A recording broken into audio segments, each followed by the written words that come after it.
Today's guest is internationally known homeopath Dr. Paul Herscu. I have also had the privilege of interviewing his lovely wife on the podcast, Dr. Amy Rothenberg, so be sure to check out episode 142 if you haven't already. Amy and Paul met when they were training to become naturopathic doctors. They both graduated in 1986 and they founded the New England School of Homeopathy together in 1990, which is still running today, and it has trained up thousands of homeopaths over the years. Paul is the author of one of my most used books in clinic, The Homeopathic Treatment of Children, Pediatric Constitutional Types. And I'm sure most homeopaths listening to this episode will have a copy of this book on their shelves as well. He also has a book called See the World and 2 other books on provings. What really piqued my interest is a book of his that I've actually only just discovered called Stramonium, with an introduction to analysis using cycles and segments. And cycles and segments is a method which was designed by Paul and Amy, and it offers a practical way of organizing and analyzing information in the case histories of our patients, as well as details which appear in our remedy descriptions.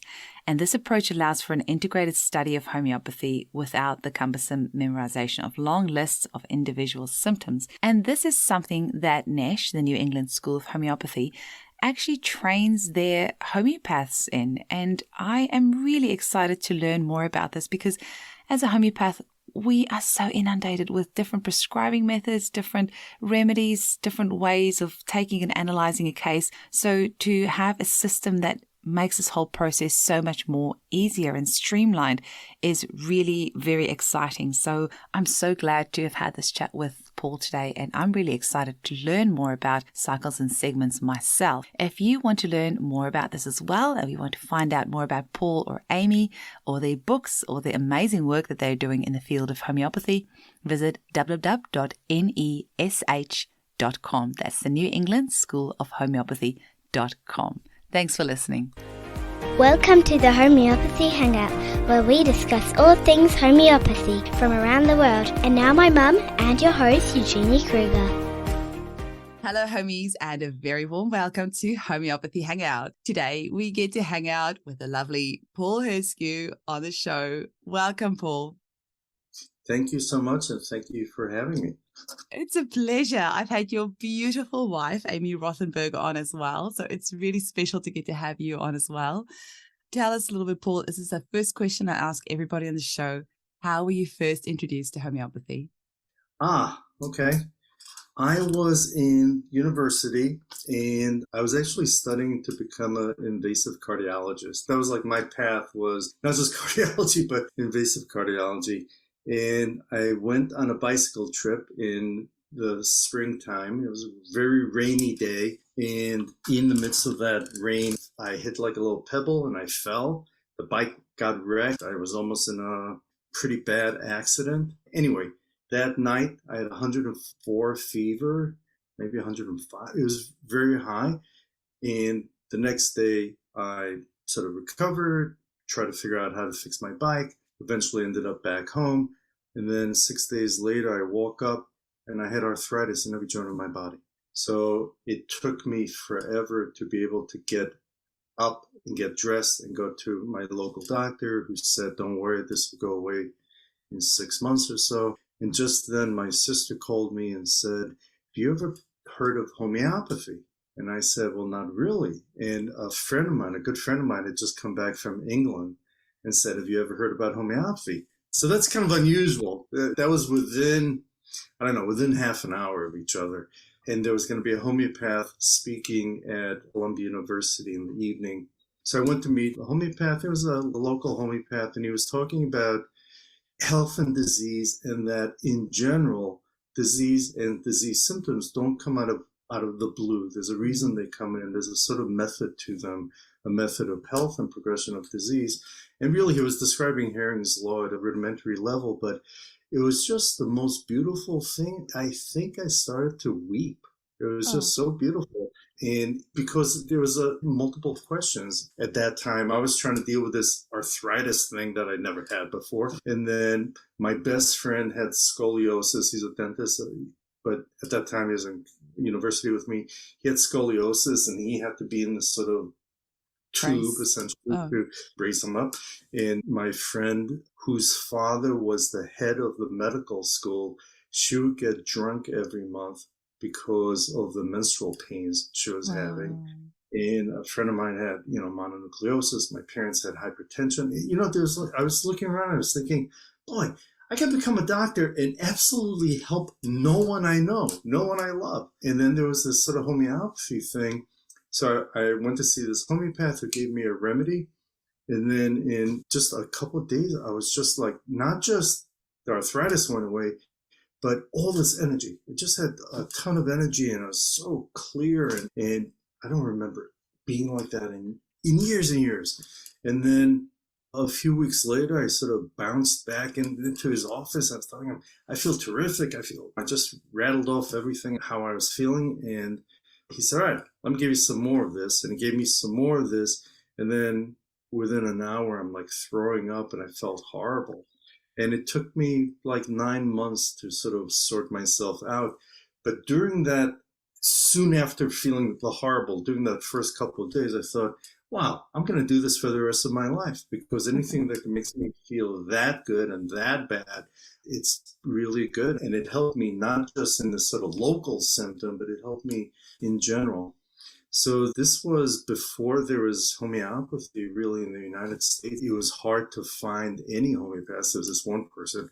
And eventually I found a homeopathy book, and it happened to be Kent's Materia Medica. And it was like fantastic. I mean, it was just, so I'm like reading it over and over and over. And then eventually I found the repertory. I was like, oh my God, this is so much easier, And then eventually I found Born.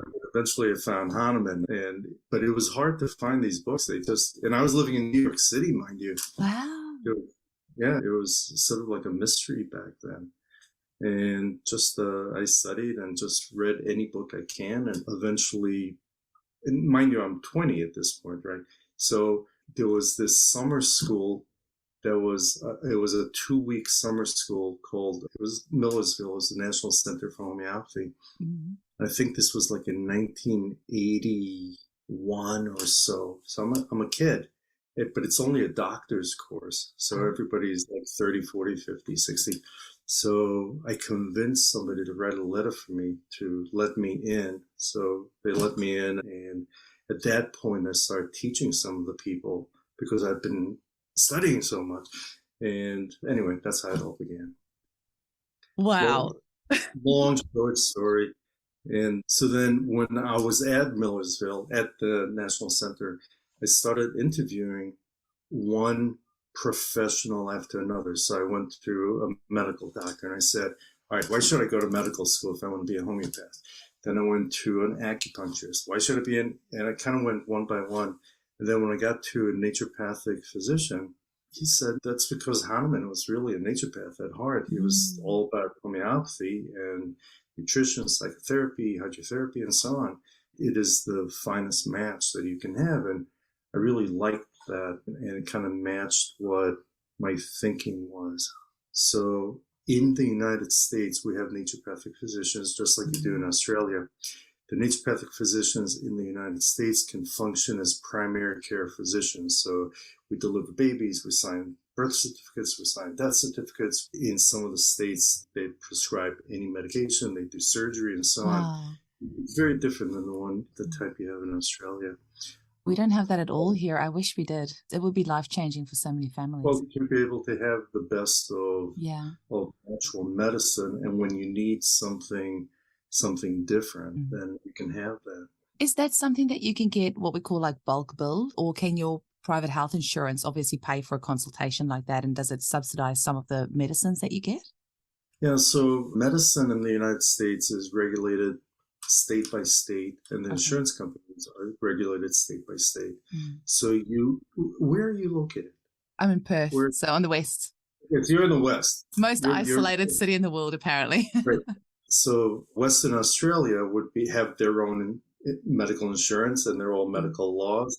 And then New South Wales would have their own insurance and their own medical. That's kind of how it goes. And in the United States, if you're below a certain level, then you can get free basic medical insurance. And then above that, you can buy insurance. I'd say most insurance in the states that license natural medicine will cover it to one extent or another. Sometimes 100%, sometimes 50%, sometimes 0%. It depends. It's actually so heartbreaking. We had a lot of 16 different natural health modalities, ability to be able to claim from their private health insurance was taken away from us on the 1st of April Fool's Day, 2019. So it's just really heartbreaking because it makes it unaffordable for some people that, used to be able to use their private health.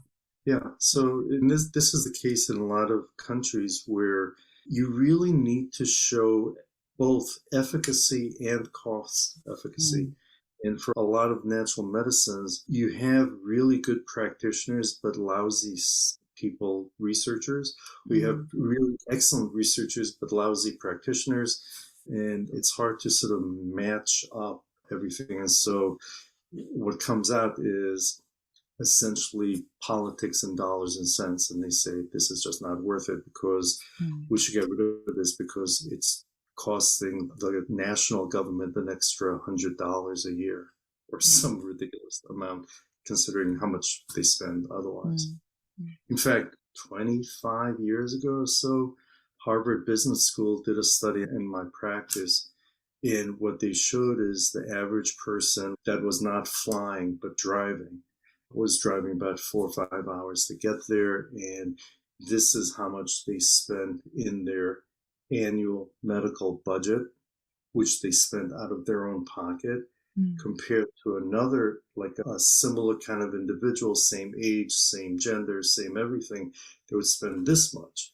And so what they're able to show is that actually we are quite cost saving. Oh, that's really interesting. Even in the circumstances where they're paying out of pocket, it saved them as much money as, it saved them a lot. And that's not even counting the days missing work, which in the United States, a lot of times is not covered. But even when it is covered, the business is still losing that money. And so there's like a lot of ways you can show that good natural medicine can be quite cost savings. You just have to do good studies. How did that study come about, the Harvard Business School? Did you approach them? Did they approach you? Or what? I'm just interested because this discussion is coming up more about how we need a really good study that we can show. I was interviewing Dr. Azayaga the other day, and he was saying we need, like, especially a really big, well-constructed asthma study with, a few thousand cases. And because we know homeopathy has such great success with asthma, and it can be so costly with, preventers and all of these. So how did that study come about? So I live in a few universes in terms of my main interest. My very main interest in my working world is trying to find the right treatment for the right person at the right dose at the right time. What I use primarily as a modality is homeopathy, but sometimes it can't be homeopathy. So, for example, I look particularly tired right now because I hadn't slept through since yesterday. Because want to hear a story? Yes, please. What today is all about. Right. So I don't know who many people in your podcast, who your listeners are. 50% homeopaths, 50% home users. We've done a survey. Got it. Okay. So I have a patient in India who is an older gentleman, and I see him when he's in his 60s, and he has some mild kidney disease, some mild prostate problems. He has some cognitive decline. He has some mild heart failure. I treat him, doesn't matter with what, but chronically, and basically everything improves. And then after a while, things start coming back. I treat him again. Things improve. Now he's in his 70s. Cognitive decline comes back, and these other things, I treat him. Things get better. So it's been a while since I see him. Now he's in his mid-80s. And the reason they're calling me is because he's in acute heart failure, which you can measure by something called BMP, which is 7,000, which is like you die at these numbers in the near future. And he's in the middle of gallbladder attack, and he's got sepsis. So choose what you're going to die from. He's so septic. He's got such the white blood cells are 30,000, and it's like 99% neutrophils. So this is like a really bad infection. He's got a really high fever, and he's in a delirious state. They need to do an operation to fix the gallbladder, because when you image the gallbladder, there's like stones everywhere, and his blood work is looking terrible. They can't do an operation because he's on blood thinner. So no operation, he dies. Operation, he dies. So you're like kind of stuck in this sort of weird situation of what to do. And so they stop the blood thinners, and really what they need to do is buy time, but they couldn't figure out how to buy time because you need the blood thinner to sort of wash out of the system. So I gave him, on the homeopathy side, I gave him carbo-veg because that's the picture that matched at that time, and the cardiac symptoms abated. And then I gave him chelidonium because that was the symptoms that became most prominent. And he would take chelidonium, the fever would drop, the blood work would improve, the pain would diminish, and then a few hours they would increase again. So it would give him that, they would decrease. And we sort of basically buying time this way. And after a few days, they can do the operation. They do the operation, the gallbladder is just decimated, it's just necrotic tissue. And so basically, he's doing fine, by the way. But it was nobody was sleeping during this whole thing. And he's in a fine older gentleman and fine doctors in India, but he was basically going to die. And so this is one of the ways that homeopathy can be used in. Obviously, it could be used in a lot of different ways. It could be used in the home as a home aid for people. It could be used in chronic conditions. It could be used in acutes. It could be used in severe acutes. It could be used in life-threatening situations. It could be used in incurable situations where when you're buying time. This is one of those circumstances. And end stage of life is something I don't think we talk about enough, like and separately using homeopathy as an end stage of life, not just sort of extending life, which is not the end all or be all, but actually extending it with clarity of mind, so that the end of life, instead of being sort of drugged up and completely out of it, you can sort of be conscious. Want to hear a story? Yes, please. I'm all about the stories. So one of my students, who eventually became really a good friend, I love this man. He was one of the smartest doctors I've ever met, internist. Anyway, he had cancer, and cancer had spread everywhere. And so I started treating him, and in the midst of that, he decided that he wanted to come off his opioids, off the drugs that he was knocking himself out because he's in so much pain. So in the midst of it, I saw him in the middle of this sort of withdrawal, and he actually fit the remedy Ignatia. It doesn't matter why, but I'm just trying to get to the point. So I give him Ignatia, and everything just sort of, that whole withdrawal thing just stopped. And from being addicted to this drug to not being addicted to the drug, not needing it, and not having any more withdrawal was like hours. It was the sort of the craziest situation. And for him, even though I loved him, he had a dark part to him. As we all know, people that have, they encompass a wide variety of in their life. So he had a dark side to it. And for him, death was going to be sort of burning and destruction and carry on living off his, it was this sort of dark syphilitic thing. And anyway, so in treatment with him, and this is all palliative because it's the cancer sort of everywhere. And instead of dying, in the next short time, he died quite a bit longer. But instead of it being sort of this dark thing, he sort of was conscious, and he started calling all his friends and people he knew and people that hurt him or he hurt over the decades, and just was making good with everybody. And in a week before he died, he got married, and anyway. So there's the wedding, and then the wedding night, he's playing the piano for everybody as each one of them is saying goodbye. And then everybody left, and it was me and his bride. They were just spending the night together. And that night he went into the hospital. So he's in the hospital, and we're dealing with the situation as it is. And then he apparently just dies. Just everything, all the machines go off, he dies, and his wife is like hysterical crying, and I'm stoic. I guess that's and he like sits up. Oh, no. And he says, I'm not dead yet. And he dies.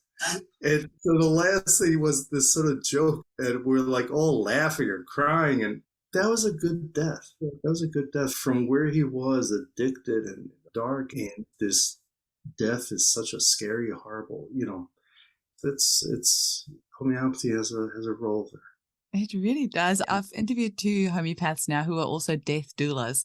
And I'm get really excited by the fact that people are starting to see even death as a natural process.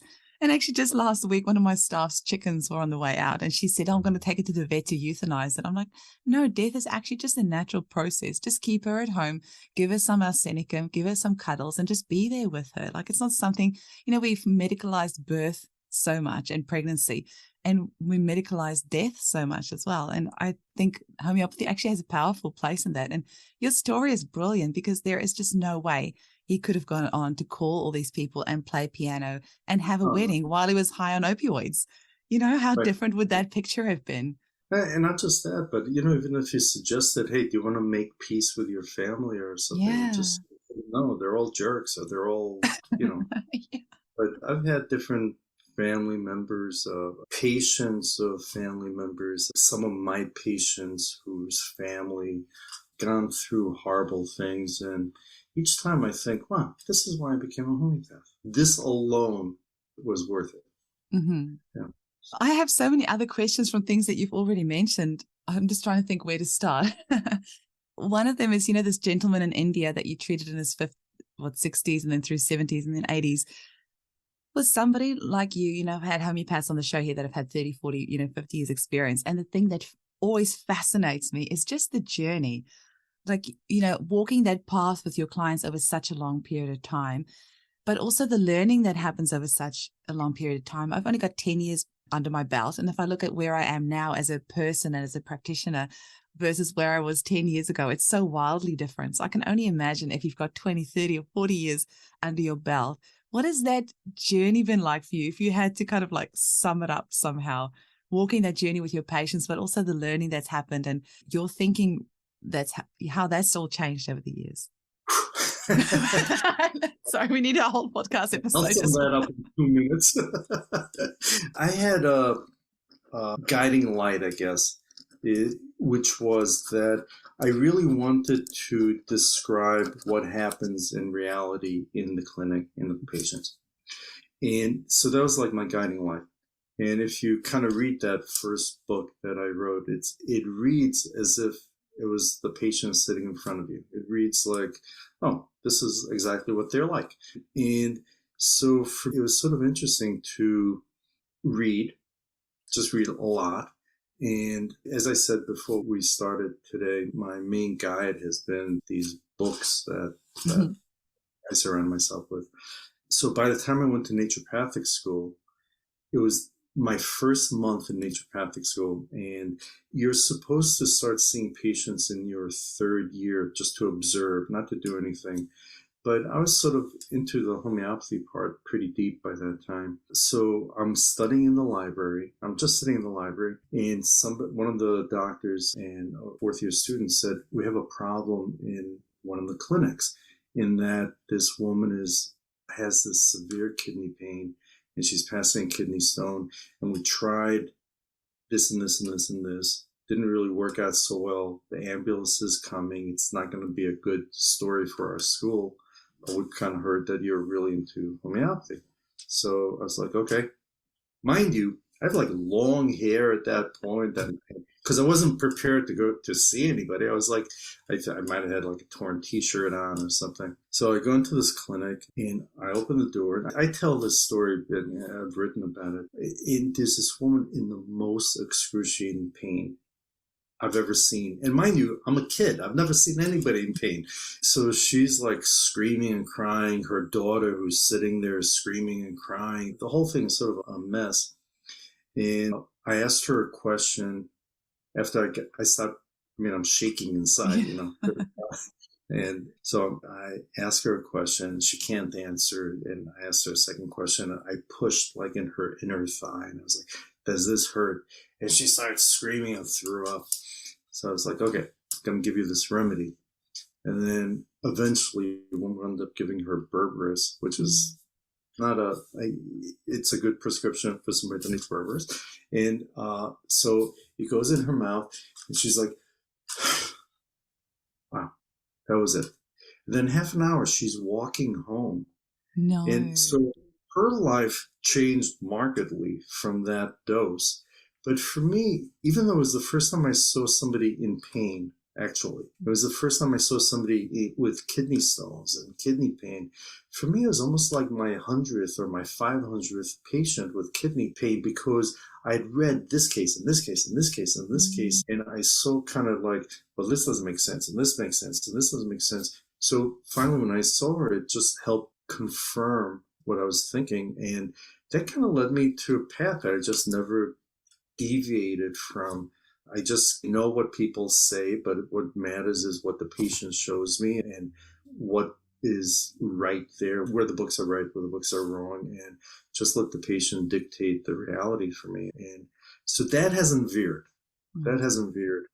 So that led to, so mind you, this is early and mid 1980s. There isn't a lot of books in the United States. There aren't a lot of books in homeopathy. I couldn't find anything about children, but where we moved to, it was all just, every family had many kids. It's not like where I live now, but in the Midwest, lots of families, lots and lots of kids. So I'm treating a lot of kids, and there's just not a lot of information. So it's hit or miss, trying this and that. And over time, I start realizing, okay, this is what this remedy actually looks like, and this is what this remedy looks like. And so I thought, okay, let me put my thoughts together. And my colleagues were asking me, well, why don't you come here and help me with this case and this case? Forget the cases, help me with my kid. And so that eventually led to that first book of me saying, I can't just keep on flying around. It makes more sense to just put this in book form. And I try to make it as the language as plain text as possible, so that somebody with basically an 8th grade level of education can read this and say, okay, I understand. That book has helped me so much in my practice. I think I've said to you that the cover has actually come off now because I've just used it so much. I have one complaint about that. It's just that you need to have more remedies added on there, because once you've read the children's pediatric homeopathic book that you've written, the picture is so clear and the details in it is so great that, it's helped me so much in my prescribing. I can't even tell you, because I only treat women and children. But you need to write another one with more remedies. Yeah, so no pressure, but need at least another 50 or 100. Right. So what that led to is me teaching a fair amount, and I had a choice of how to go about teaching. What I decided is I really want to work with not 1 million people, but just go deeper into education with each of the individuals that I work with. And so basically I wrote this book, and lots of people are treating lots of kids now and getting the sort of the remedies for pretty well. And then there's a whole host of people, a whole host of kids that aren't getting better. So now I'm seeing a lot of those kids. That this puts me at around 1993 or so, 1994. So I'm seeing a lot of kids and with all kinds of neurological and difficult disorders. And I have a fair amount of experience with those kids. And so I'm starting to teach those, but it's hard to sit down and write it. So what I start to write is the experience that I see, which now leads to the sort of concept of cycles and segments.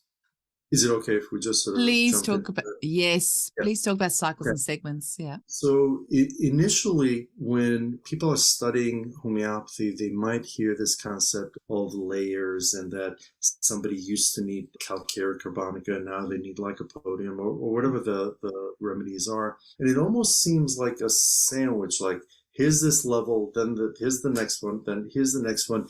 In fact, that does not describe the vast majority of reality.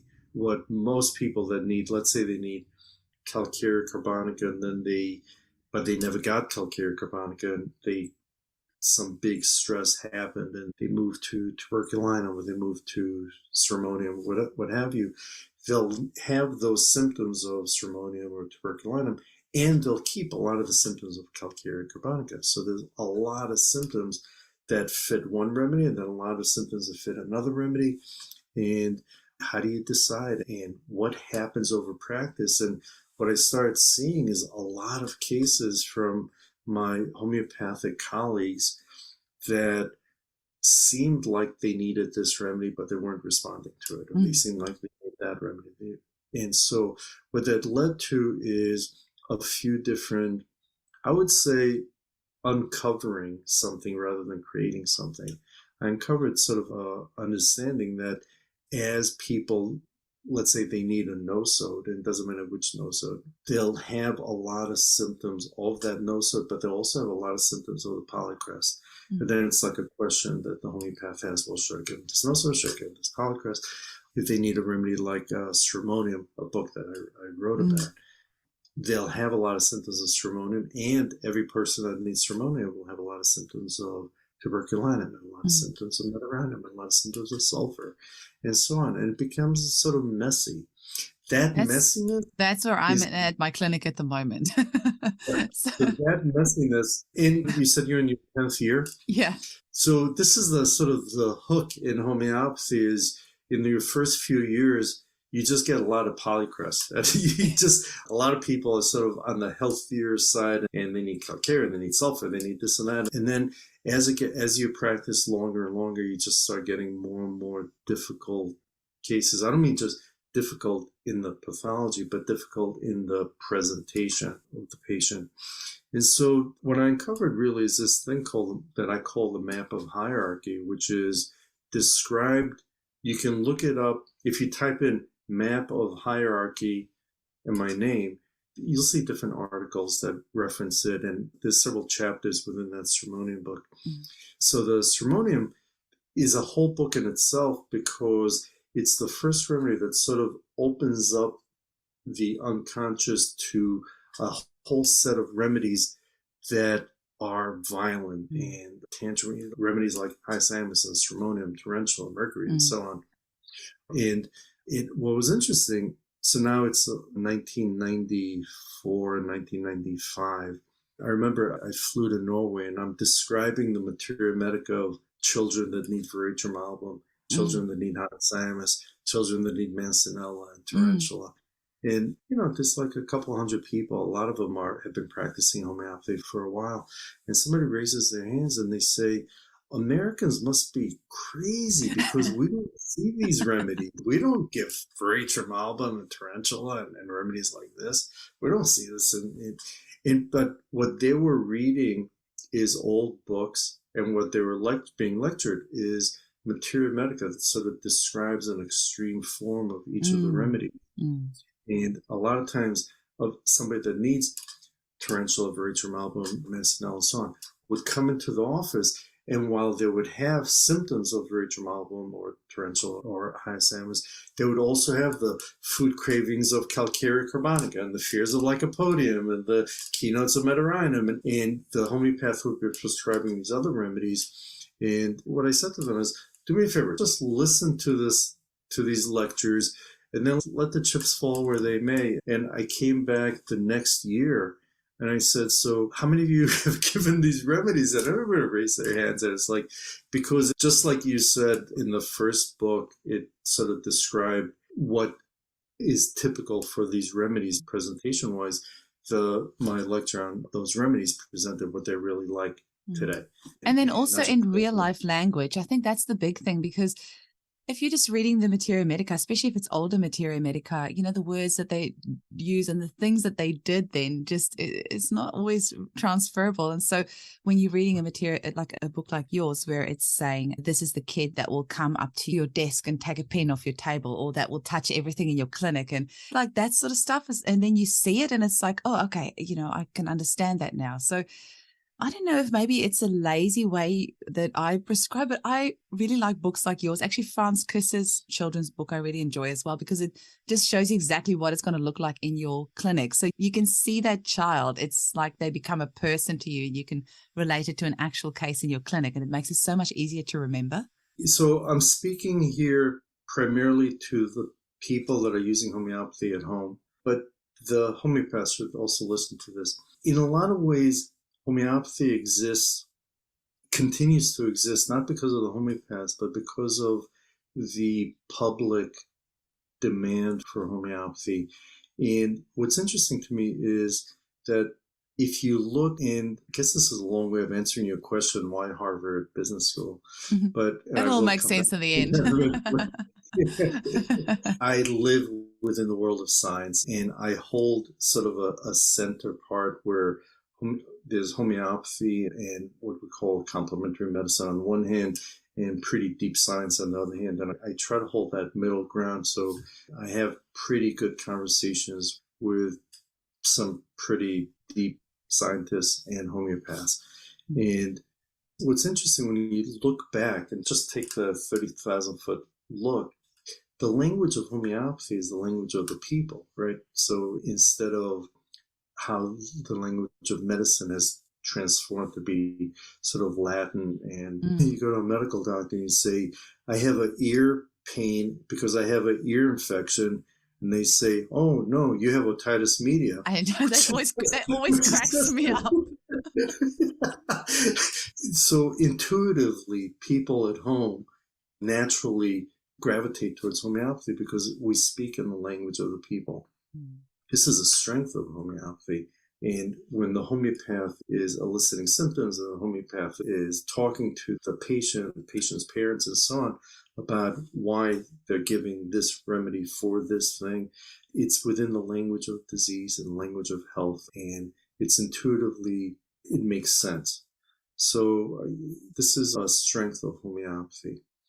I think one of the tricky things in, not just in homeopathy, but in medicine in general, is trying to understand where that sweet spot is between people you should be treating at home and people you should not be treating at home. And the caveat that when you talk to legislators, and which I do, when you talk to scientists and physicians, is people that are not trained in the art of medicine obviously don't know what they don't know.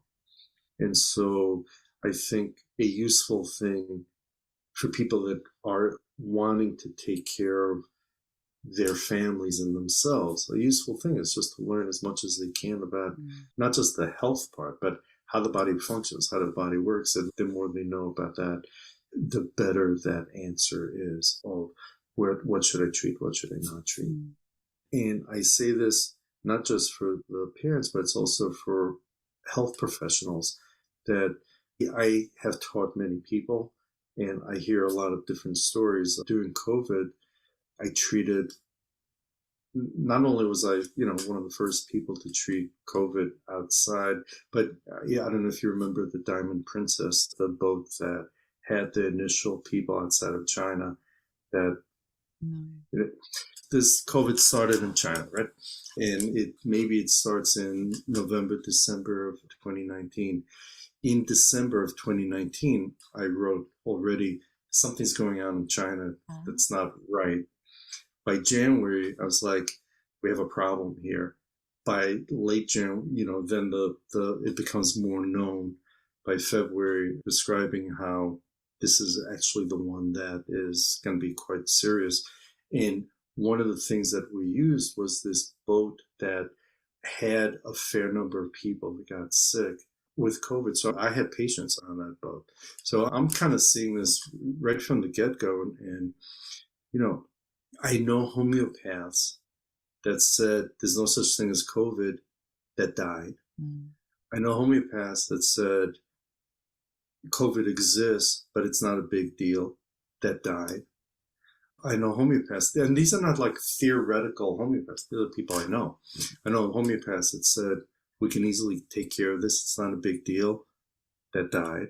And then I know a lot of people that said, that had a sort of public statement about homeopathy and COVID and then got really sick, and I treated them, and they kept their public story, even though it's opposite to what their personal experiences were.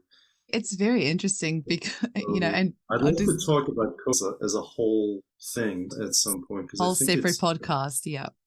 Yeah, because in a lot of ways, Australia missed the worst of it in terms of the infection itself. I feel we did as well, especially here in Western Australia. I do feel we came off very lightly.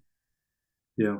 The easiest math you can do, this is just the easiest math you can do, is take the population of wherever you are, divide it by 300, and that's how many people died from COVID. 1 in 300 people. And if you look around the world, that's the magic number. If you look at the island nations, Australia, New Zealand, Iceland, it's 1 in like 1,000, 1 in 1,400. So like when I treat a fair number of people in India, and every single family I treat had multiple members die from COVID. It was just like the craziest thing. And by the time the island nations relaxed their laws, we had a different COVID, essentially. It mutated. So it was a different story. So I think you're fortunate. But I was wondering about that because I was kind of feeling it would have been better to be exposed to that, because I think it's all about susceptibility, but also you should be exposed to it at some stage. I feel like I'm the only person on the planet that never got COVID, and my family didn't either. I suspect my son might have had it. He had a vomiting bug for 24 hours and a bit of a fever. I don't know if that was COVID. He never had a cough or anything else, but we never did any rat tests or anything anyway. So I do think we came off very lightly over here because my family in South Africa, on my husband's side and my side, there were some serious illnesses over there and consequences and a couple of deaths, not his direct family, but yeah, it was definitely, South Africa got it pretty bad as well. Yeah. So I'm working with different physicians through this. And not only am I working with, homeopaths, but I'm working in their families, and I'm working with the physicians that are in the emergency rooms and urgent cares that are taking care of COVID patients. And in that first instance, in that sort of, and everybody's like trying to ask the same question: when should I worry? When should I not? What should I do? So that question of when do I treat in the home and when is it like serious, that thing, it's something that should be talked about more, because it should give comfort to both families and patients and so on when they take care of things themselves, when they should call and talk to their homeopaths or talk to their clinicians, and when should they go to the emergency room and so on. That should be done better. Do you think that comes with experience? Because I know for a fact that I actually refer out more now than when I first started, which really it should have. I think I maybe had that gung-ho, blissful ignorance when I first started practicing, whereas now where I've seen where things can lead, now I actually refer out more, and things where I previously would have just said, oh yeah, I can help you now. I'm like, no, go to your doctor, just go get a diagnosis and we'll go from there. So I'm much more careful now. Yeah. I think it's also true that it's possible that as you're practicing more, you start to see more complex issues and more difficult situations. So I think for the parents and the public that is using homeopathy, I think it's fantastic. I think this is, in general, health should be a partnership between how you take care of yourself and your family, and then when you need somebody to go beyond that, then you see that person, and when they need somebody to go beyond that, they refer you to somebody else, and so on and so on.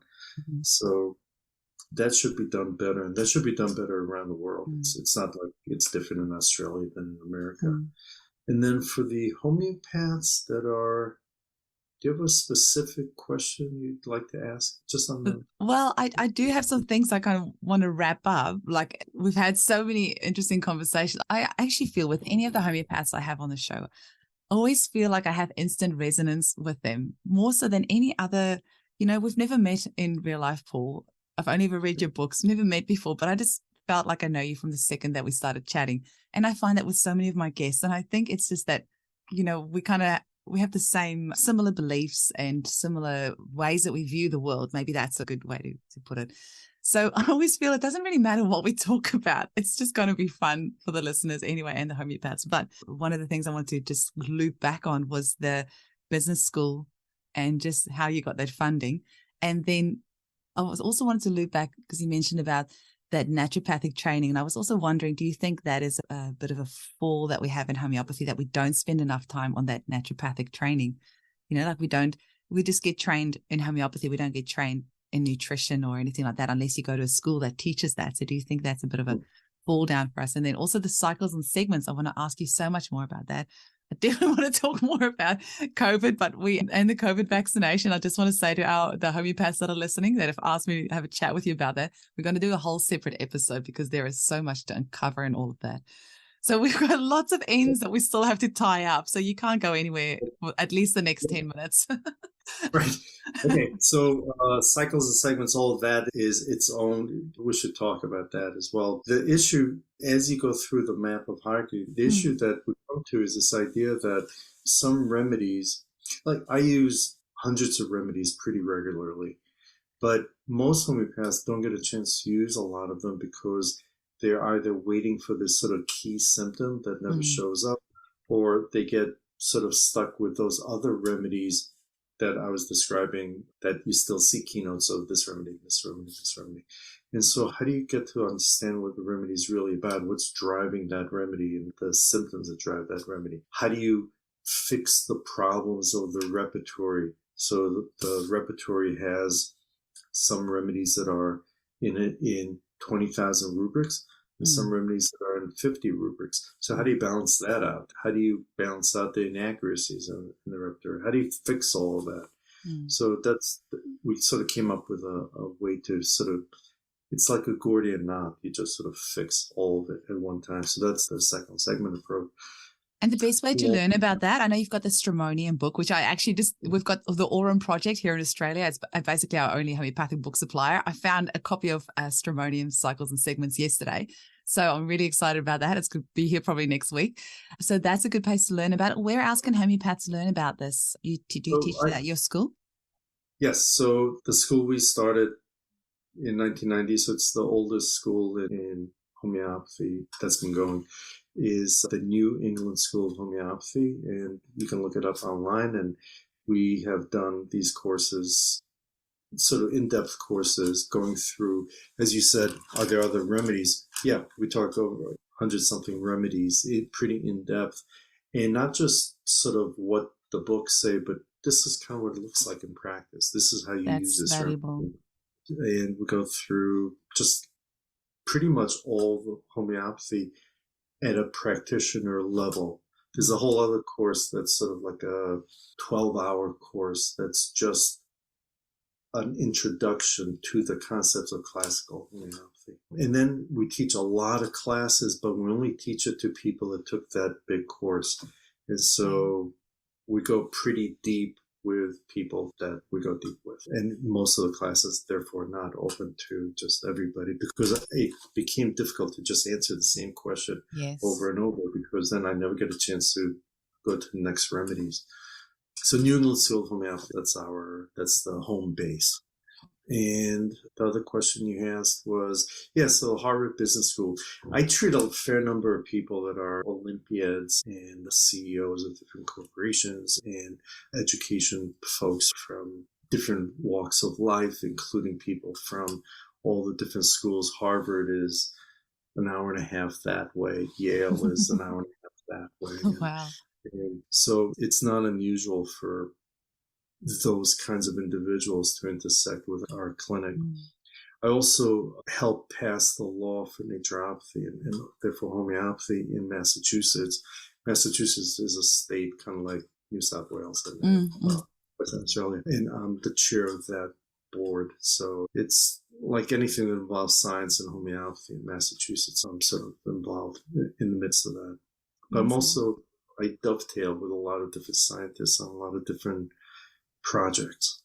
If you look at PubMed, there's some of so I've written hundreds of articles besides the bunch of different books, but the articles are in homeopathy. Most of them are in the regular sort of non-peer mainstream. review. Mm-hmm. Yeah. And the ones that are sort of mainstream, it's not in homeopathy. Mm-hmm. It's other non-homeopathic science, medical things. But it comes back to what I'm really interested in, trying to find the right drug, the right treatment for the right individual at the right time, whether it's trying to figure out who's likely to get a side effect from this drug so that they can not be on that drug. It's the same issue, just trying to personalize medicine truly. So yeah, I love this. I love this. Amazing. There was something else I was going to ask you. You know, that initial really good response you had to that first remedy that you were prescribed, and then you had another dose, and then, you know, same remedy. Same remedy. Yeah. That's something I've witnessed. I actually had that with my son. I took him to see a homeopath. He's 11. I took him to a homeopath for the first time a few months ago, because I've just always just self-prescribed, but then he's just hit 11 and, you know, teenage hormones have started to come out. I'm like, yep, you need to go somewhere else. You're not my sweet little baby boy anymore. But that first dose, she gave him plutonium nitricum. And that next morning, I heard a sound, because he's always really hard to get up in the morning. You have to tell him 50 times to get ready, go brush his teeth, pack his lunch. I woke up and he was in the kitchen, dressed, making his lunch. I'd almost fell over backwards. I have never seen anything like this in my life, but he's never done it since. It's so annoying. And often in clinic, we find this. We give a remedy for a baby, you know, who hasn't slept in months, and then suddenly they sleep all night, and the client calls you like, oh, you've cured my baby. And then the next night it just relapses. So you give the same remedy, but it never has that same staying power. And even I've found if I go up a potency, because, you know, the next thing would be to maybe dose a little bit more, go up a potency, or just doesn't have that same hit. So I know this is a whole other topic I'm opening here, but what's your thoughts on that? Yeah, so we actually spend a full weekend, like a full module on the whole follow-up and all the ins and outs of it. So it actually takes a couple of days to answer that one, but there is an answer. It's like a sort of logical way to sort of proceed through it, because otherwise it just sounds superficial. Yeah. But it is not an unusual incident that you described. I guess we're going to have several follow-up episodes. When you had Amy on the call previously, did she talk to you about Australia at all? And our kids played ultimate frisbee. So ultimate frisbee, cool. it's I've seen it. One of those sports, and they played pretty well. Two of them represented the United States. No way. And the other one represented the United States when she was older. Every so often, there would be the international meeting would be in the United States, and Australia would bring their team, and they always stayed at our house. Oh, are you serious? That is so cool. Yeah, the Australian men's team. So we always had a fondness for it. Well, you guys are a very, very fun family, because, I mean, you and Amy with your ballroom dancing as well, and your kids play ultimate frisbee. It sounds very fun at your house. Yeah. So we have 3 kids. You have 2. Our kids are in the next generation up, so they're 30 to mid-30s. And I'm not brave enough for a third. I just couldn't do it. I keep saying to my husband, "This is no way." And my mother-in-law, if she wants to get me really angry, I love her to bits. If she wants to make me angry, she'll ask me, "When's the third coming?" And I'm just like, I'm not brave enough for a third one. Well, so we had 3 in 3.5 years. Oh. And so the second and the third one are really close to each other, like 13 months. And as he says it when he meets me, yeah, I was the accident. Oh, that's happy. Well, I always, you know, when parents come to the clinic and they say, "Oh, that child was an accident," I'm like, it's only an accident for you. Like, that child, that soul planned to be here. Yep. He's an assistant coach in the NBA, which is the professional basketball team. What? Yes. That is so cool. Yeah. Crazy. Before we go, you just have to tell me the story of how you and Amy met, because she never told us that one. Okay, so we end up in the same naturopathic school. Amy's story is a little bit different. Maybe she shared it. She was, science, but her parents died early from what we would call preventable diseases at this point. And she moved to Portland to work in a medical center. And at that time, she was living with naturopathic medical students. And she just loved what they did. So that's how she was like, I'm going to do that. I'm not going to go to that medical school. I'm going to go to that medical school. So that's how she got into it. I got into it the way I described. We were in the same class. It's a small class. There's like 50 people or so. And then I was describing homeopathy because I was pretty deep in it. And she said something like, that is the stupidest thing I've ever heard. So anyway, by the 4th year, I proposed and crazy, she said yes. Yeah. So, amazing. but yeah, we're in the same class. And the ballroom dancing, when did you start doing that? So 3 kids, the 3rd kid left. And so I said to Amy, I'm getting my bucket list out. And she was like, what's a bucket list? So, are you kidding me? Did she not watch the movie? She doesn't watch the movies. So, which is kind of, she doesn't watch movies. She really just doesn't like the medium, which is kind of ironic because she treats a lot of the A-list Hollywood people, which is kind of funny because this incredibly famous person will show up and she'll say, hi, and what do you do? And they're like, you don't know me? And they're like, no, should I? Which is like fantastic because finally they could just be like real people. And so they enjoy her, she enjoys them. And then it's kind of crazy. I work mostly with sort of the politicians. Our life is a little different that way. So she said, all right, what's on your bucket list? I said, well, first thing is I want to learn how to fly. And we have like a tiny, tiny airport near our house, almost like a grass airport. You just take off in a tiny little plane, learn. I like flying, so I thought, all right, I should get a license. And she said something like, I'm never getting in a plane with you. You know that, right? And I was like, come on, I could take you to like Martha's Vineyard and we could just have a hamburger and come back. She's like, I'm never getting in a plane with you. What's next on your bucket list? I said, well, I always wanted to learn how to ballroom dance. Not like, those people with the numbers and what's called social. My grandma ball. did that.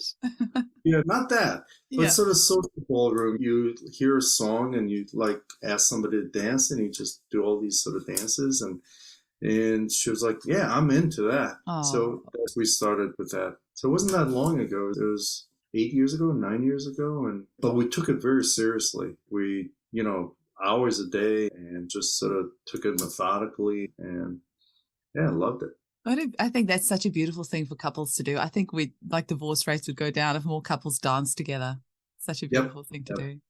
Or did anything together. It's true. Yeah. True. Yeah. Paul, I could literally talk to you, not just all day, but days and days and weeks and weeks. It was so wonderful to have this time with you. I would love to have you back for several more episodes because we have mountains of more topics to cover. Right. I know our listeners are going to be really enjoying our conversation today. Thank you so much for your time. And do you quickly just want to tell our listeners the places that they can get hold of your books and also your school as well? So just if you Google my name, or I don't know, am I allowed to say Google? If you do a search for my name and just books, you'll see quite a few books. And then if you go to PubMed, you'll see the peer-reviewed journals. And then if you just type my name, you'll see just lots of articles all over the place. If you go to our website, which is the New England School of Homeopathy, or www.nesh.com, it's a very, very robust website. Lots of articles all over the place and lots of information there. You can dig very deep into a lot of free stuff. And then you can read about classes that we teach. Amazing. Thank you so much. Okay. Thank you so much.